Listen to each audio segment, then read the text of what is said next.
Hello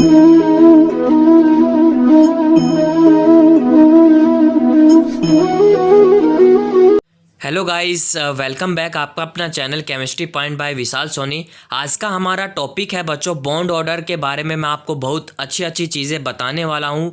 ठीक है, काफ़ी अच्छे पॉइंट हैं। ठीक है, कई लोगों को पता नहीं होगा कि बॉन्ड ऑर्डर अगर इस कंडीशन में आ जाए तो हम कैसे उसको डिफाइन कर पाएंगे। तो केमिकल बॉन्डिंग क्लास हमारी 11th है, चैप्टर हमारा 4 है। ठीक है, पार्ट नंबर 24 है। पार्ट नंबर 23 के अंदर बच्चों मैंने एनर्जी लेवल डायग्राम के अंदर बताया था। ठीक है, एक ऑक्सीजन का मैंने एनर्जी लेवल डायग्राम बना के दिखा दिया था और एक फ्लोरीन का जो था वो मैंने आपको होमवर्क दिया था। ठीक है, तो उसका जो ओवरऑल बॉन्ड ऑर्डर निकल के आएगा ना, वो ओनली 1 बॉन्ड ऑर्डर निकल के आएगा।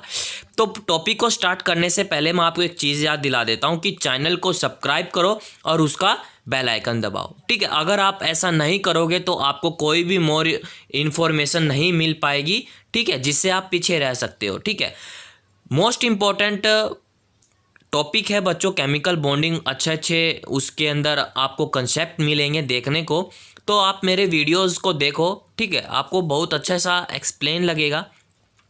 तो स्टार्ट करते हैं बच्चों। बॉन्ड ऑर्डर हमारा क्या था, वहाँ मैंने 23 पार्ट नंबर के अंदर बॉन्ड ऑर्डर निकाल के दिखा दिया था। ठीक है, वहाँ मैंने आपको डेफिनेशन भी बताई थी और उसका फॉर्मूला भी बताया था कि मैंने बॉन्ड ऑर्डर कैसे निकाला था। ठीक है, तो यहाँ से मैं एक बार फिर से रिवाइज करवा देता हूँ कि number of covalent bond present between 2 items. ठीक है, bond order must be a non zero digit होनी चाहिए, बिल्कुल होनी चाहिए, इससे हमें कोई दिक्कत नहीं है।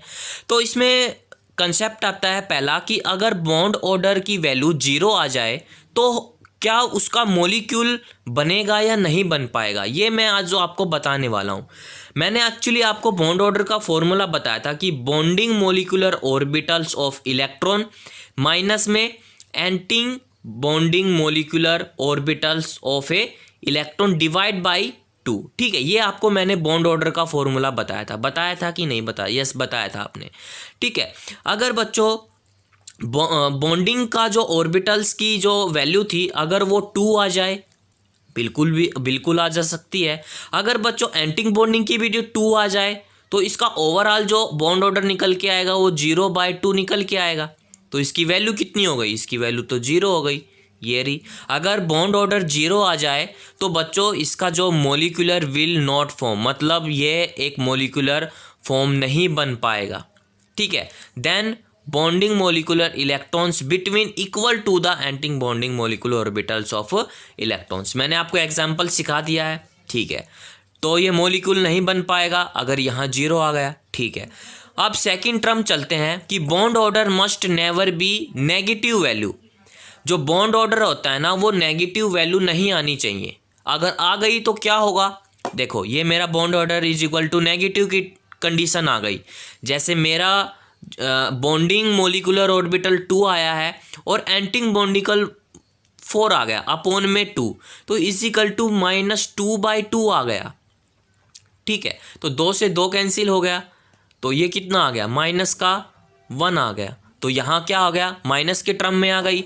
तो then antibonding molecular electrons are the greater than bonding molecules of electrons. ठीक है, तो जो भी हमारा बॉन्ड ऑर्डर है वो भी बच्चों मॉलिक्यूल नहीं बन पाएगा अगर नेगेटिव की वैल्यू में आ गई तो molecule will not form because less than stability and high energy of electron.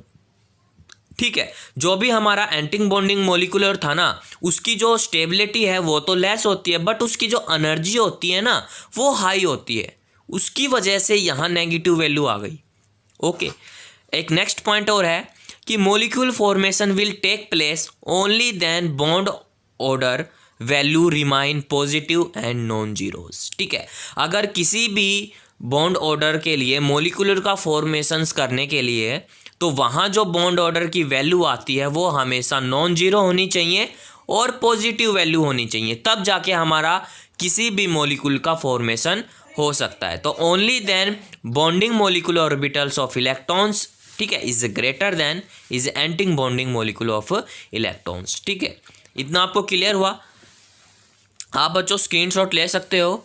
यहाँ 3 पॉइंट मैंने क्लियर करा दिए हैं। चौथा पॉइंट हमारा एक और है, अगर बॉन्ड ऑर्डर फ्रैक्शन में आ जाए तो क्या होगा। आगे हमारा जो बॉन्ड ऑर्डर है उसकी जो अगर फ्रैक्शन में वैल्यू आ जाए, डायमेंशनल में वैल्यू आ जाए, क्या ये मॉलिक्यूल बना पाएंगे। यस बच्चों, ये जो फ्रैक्शन में अगर वैल्यू आ जाती है, डायमेंशनल में अगर वैल्यू आ जाती है तो बॉन्ड ऑर्डर बनेगा। क्यों बनेगा वो मैं आपको बताता हूँ कि bond order value can be a fraction value और ए डायमेंशनल वैल्यू। मान लीजिए मेरे पास एक एग्जांपल है, एंटी बॉन्डिंग मतलब बॉन्ड ऑर्डर तो मैंने ले लिया पहले 3 माइनस में 2 अपॉन में 2। अब ये कहाँ से आया, ये मैंने सपोज कर लिया है कि जो भी हमारा बॉन्डिंग है ना वो पहले 3 है, माइनस में एंटिंग बॉन्डिंग मेरा 2 है, अपॉन में 2, तो 1/2 इज इक्वल टू वैल्यू कितनी आ गई, 0.5 आ गई। ठीक है, तो एक्चुअली बॉन्ड ऑर्डर क्या था हमारा, मतलब दो आइटम के बीच में जो बनता है बॉन्ड, उसको हम क्या बोलते हैं, बॉन्ड ऑर्डर बोलते हैं।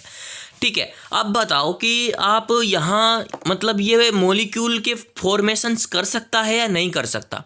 बच्चों ये मॉलिक्यूल का फॉर्मेशंस कर सकता, क्यों, क्योंकि बच्चों यहाँ जो वैल्यू है ना वो 0 नहीं है, वो 0 से थोड़ा सा ऊपर है।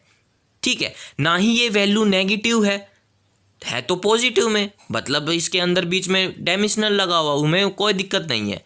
तो यहाँ जो वैल्यू आई है बॉन्ड ऑर्डर की, वहाँ 0 नहीं है, वहाँ 0 से थोड़ा ऊपर है। ठीक है, अगर हम कोई दो आइटम के बीच में फोर्स लगाते हैं, फोर्स ऑफ अट्रैक्शन करते हैं उन दोनों के बीच में, ठीक है, अगर ज़्यादा फोर्स अट्रैक्शन होगा तभी तो एक बॉन्ड ऑर्डर बन पाएगा एक। ठीक है, तो यहाँ मतलब इतना तो नहीं लगा हुआ फोर्स ऑफ अट्रैक्शन, यहाँ मतलब थोड़े से ऊपर, मतलब 0 से थोड़ा सा ऊपर फोर्स ऑफ अट्रैक्शन लगा हुआ है। ठीक है, तो मतलब हमारा जो बॉन्ड ऑर्डर का फॉर्मेशन बनता है मॉलिक्यूल का, तो वहाँ मतलब एक तो 0 नहीं आनी चाहिए और एक नेगेटिव में नहीं आनी चाहिए, मतलब 0 से थोड़ा सा ऊपर आ जाए तो हमारा बॉन्ड का फॉर्मेशन हो जाएगा। ठीक है, दैट इज़ क्लियर। ओके, अब हमारा टॉपिक आता है बच्चों मैग्नेटिक मोमेंटम हम कैसे निकालते हैं, उसका फॉर्मूला क्या होता है। ठीक है, इसको हम डिफाइन कैसे करें। तो फर्स्ट ऑफ ऑल यहाँ बच्चों म्यू जो होता है वो क्या है, अगर म्यू 0 के इक्वल होगा तो क्या होगा, अगर म्यू 0 के इक्वल नहीं होगा तो क्या होगा, अगर म्यू की वैल्यू ग्रेटर आ जाए तो क्या होगा।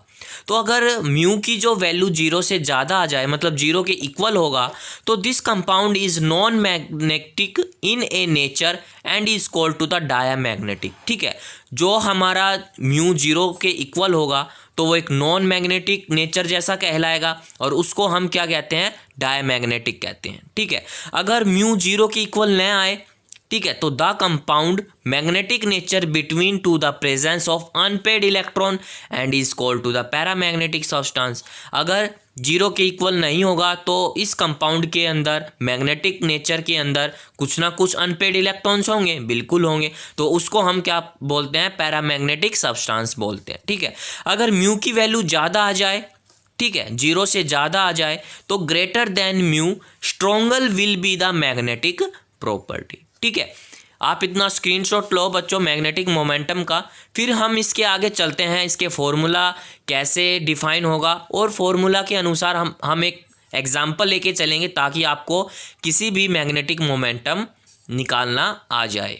ठीक है बच्चों, मोमेंटम को निकालने के लिए, ठीक है, म्यू की जो फॉर्मूला होता है बच्चों वो √n+2 bm होता है। यहाँ bm क्या है, फोर्स मैग्नेटिक मोमेंटम बोला जाता है। ठीक है, ओके, तो यहाँ n को क्या बोलते हैं, नंबर ऑफ अनपेड इलेक्ट्रॉन्स बोलते हैं। ठीक है, ये होता है हमारा मैग्नेटिक मोमेंटम निकालने का फॉर्मूला। ठीक है, हमने बच्चों एनर्जी लेवल डायग्राम में एक तो हमने ऑक्सीजन का किया था और एक फ्लोरीन का किया था स्ट्रक्चर। वहाँ बच्चों सबसे ज़्यादा किसकी वैल्यू आती थी, σ1s2 था, उससे ज़्यादा किसकी थी वैल्यू, σ*1s2 था, उससे ज़्यादा σ*2s2 था, उसके ज़्यादा सिग्मा एंटिंग बॉन्डिंग मतलब σ*2s2 था, उससे ज़्यादा वैल्यू थी σ2pz2 था, फिर उसके बाद π2px स्क्वायर था इजिकल टू π2py² था, उससे ज़्यादा एनर्जी किसकी थी,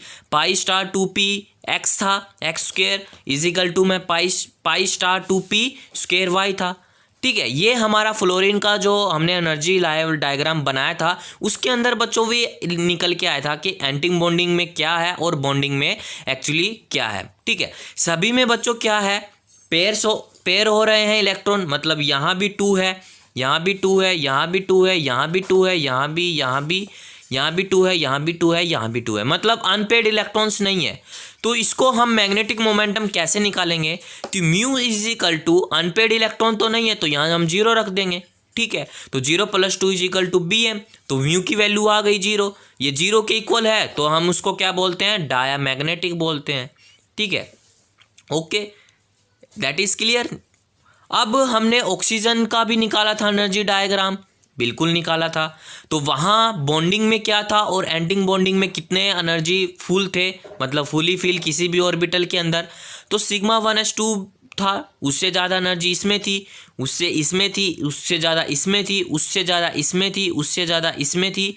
ठीक है, ऐसे ऐसे लास्ट में बच्चों π*2px में 1 इलेक्ट्रॉन था is equal to π*2py 1 electron था। जब आप एनर्जी लेवल डायग्राम बनाओगे तब आपको पता चलेगा। तो यहाँ टोटल अनपेड इलेक्ट्रॉन्स कितने आ गए, 1 और 1 2 अनपेड इलेक्ट्रॉन्स आ गए। ठीक है, तो म्यू इज इक्वल टू यहाँ हमने वैल्यू रख दी तो √ में 8 आ गया, अनपेड इलेक्ट्रॉन आ गया, मतलब अब इसकी वैल्यू बच्चों ऐसे भी ठीक है। अब देखो अगर √ में 9 होता तो 9 को हम कैसे लिखते हैं, 3 लिखते हैं। ओके, अब ये 9 से थोड़ा छोटा है तो छोटा रखने के लिए बच्चों यहाँ हम 2.85 भी लिख सकते हैं। ठीक है, ये म्यू की वैल्यू आ गई 2.85, ये भी ठीक है, ये भी ठीक है। ठीक है, ओके, ऐसे निकालते हैं बच्चों किसी भी मैग्नेटिक मोमेंटम। ठीक है, एनर्जी लेवल डायग्राम्स के अंदर।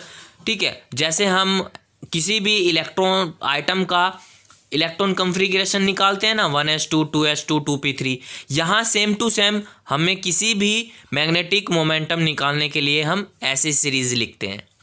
ठीक है, इतना आपको क्लियर हुआ।